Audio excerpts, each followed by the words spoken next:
There is a reason you haven't started yet, and it is not what you think. It is not laziness. It is not fear of failure. It is not the wrong timing. It is not that you are not ready. The real reason is that somewhere in the back of your mind, you still have a backup plan, a quiet escape route, a door you left slightly open, just in case. And as long as that door stays open, you will never walk fully through the one in front of you. This is the story of a young man named Kabir, and the night he finally closed that door, forever. Kabir was 24 years old, smart, ambitious, full of ideas. Everyone around him knew it. His teachers had known it. His friends knew it. His mother knew it. Even Kabir knew it. And that was almost the problem. He had grown up in a mid-sized city. His father ran a small hardware shop, nothing glamorous, but honest work, steady income, enough to give Kabir a decent education and one clear message: study hard, get a safe job, don't take risks.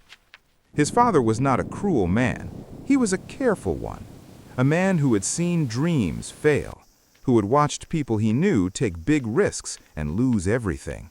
And so he had built his life on certainty, on backup plans, on always having something to fall back on. And without knowing it, he had passed all of that to Kabir. Kabir had a dream, a real one.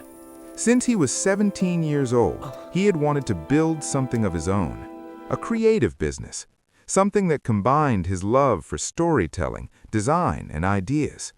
He had notebooks full of plans, folders on his laptop full of research, conversations with himself at 2 a.m. full of clarity and vision. He could see it perfectly, the business, the work, the life. He could see it. But he also had a job, a government job, stable, secure, respectable. His father had pushed for it. His relatives celebrated it. His mother had cried happy tears the day the appointment letter arrived. And Kabir had taken it, telling himself, just for now, just until I save enough, just until the right time, just until I'm ready. That was 2 years ago. 2 years of sitting at a government desk from 9 to 5. 2 years of evenings spent half working on his real dream and half watching videos. 2 years of weekends where he told himself, this weekend I will really focus. 2 years of notebooks that grew thicker with plans, but thinner with action. 2 years of telling his closest friend, I'm almost ready, just a few more months. The job had not made him miserable. That was the dangerous part. It was comfortable enough, not exciting, not meaningful, but comfortable. And comfort is the most effective prison ever built. Because unlike a real prison, comfort never feels like a punishment. It feels like safety. Right until the moment you realize you have been slowly disappearing inside it. One Thursday evening in October, Kabir sat at his desk at the government office. The clock on the wall read 4:47 p.m., 13 minutes until he could leave. He was staring at a document on his screen, a routine approval form, the 14th one he had processed that day. And something happened in that moment, something small, something he had felt before but always pushed away. A thought arrived, clear and quiet and impossible to ignore. Is this it? Not angry, not dramatic, just a question. Is this what the next 30 years look like? He looked around the office. His colleagues, good people, hard-working people, people who had made peace with this life years ago. And Kabir looked at them and saw his future. Not their future, his. If he stayed, if he kept choosing comfort over commitment, if he kept that back door open. He drove home that evening in silence. No music, no podcast, no phone calls, just silence. And the question sitting with him the whole way, is this it? That night, he sat at his small desk at home, opened his laptop, opened the folder he had labeled The Plan. It had been 3 months since he had opened it. He scrolled through the files, the business plan, the brand concept, the financial projections, the list of first steps, All of it still there, all of it still good, all of it still waiting. He sat back in his chair, and for the first time, he looked at the full picture honestly, not through the lens of excitement, not through the lens of fear, just honestly. He had enough savings now. He had built the skills. He had the plan. He had the time. The only thing he didn't have was commitment. True, total, burn-the-bridge commitment. Because every time he got close to jumping, he looked back at the safety net below him. The job, the salary, the approval of his father and his relatives, the comfortable story he could tell about himself. And he stepped back from the edge every single time. He thought about his friend Arjun. Arjun, who had quit his job 18 months ago with less savings than Kabir had right now, less plan, less skill. But one thing Kabir hadn't found yet: total commitment. No backup, no safety net, just one direction: forward. And Arjun was building something, small, imperfect, struggling in places, but real. The kind of real that only comes when there is no other option, when you can't fall back, when forward is the only direction available. Kabir closed the laptop. He sat in the dark for a long time. There was a drawer in Kabir's desk. He opened it. Inside, 3 things: his government appointment letter, a notebook from 3 years ago, the first one where he had written his real dream for the first time, and a small folded piece of paper, his backup plan.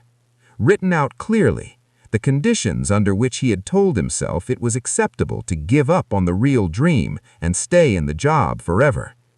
If it doesn't work within 2 years, if the income doesn't reach this level, if my father doesn't support it. He had written it in a moment of trying to be practical, trying to be responsible. But sitting here now in the dark, reading those conditions, he saw them for what they really were. Not practicality, not responsibility, permission to quit. A pre-written story that made giving up feel reasonable. A door left deliberately open so that when things got hard, he wouldn't have to be brave. He could just walk back through the door and call it wisdom. He read the backup plan one more time, all the way through, every condition, every carefully worded exit. And then he stood up, walked to the kitchen, opened the drawer beside the stove, took out a box of matches, walked back to his room, sat down, placed the folded backup plan on the ceramic tray on his desk, struck a match, and held it to the corner of the paper. He watched it burn, slowly at first, then faster, the careful words disappearing, the exit routes closing one by one, the permission to quit turning to ash. It took maybe 30 seconds, but something about those 30 seconds felt longer, felt permanent, felt like a door swinging shut and locking from the inside, by his own hand. He sat with the ash for a moment. Then he opened his laptop, opened a new document, and wrote at the top, "There is no backup. This is the only plan." He is not the same person, and neither is the viewer. Something shifted in Kabir that night.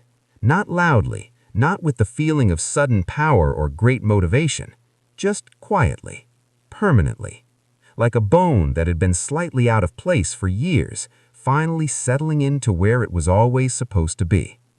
He understood something for the first time. The backup plan had never been protecting him. It had been protecting his fear.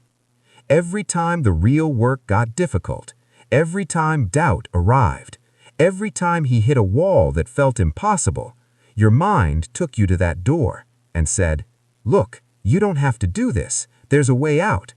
And you don't walk through the door fully, never fully, but enough to never fully commit, enough to always hold a small piece of yourself back, enough to always be almost building your dream instead of actually building it. But now the paper was ash, and the whisper had no voice anymore. Now, when difficulty arrived, there was only one answer available: solve it. Not escape it, not avoid it, not fall back on the safety net. Solve it. because that was the only direction left. The next morning, Kabir woke up earlier than usual. He sat at his desk with a cup of tea, opened the plan, not to dream about it, to work on it.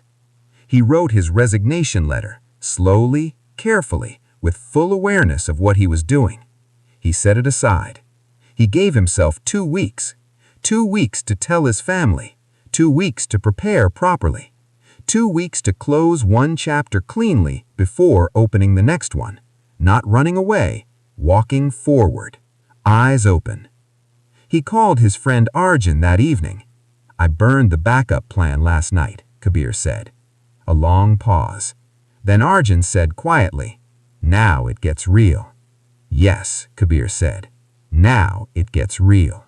Let me be honest with you about what happened next, because this is not a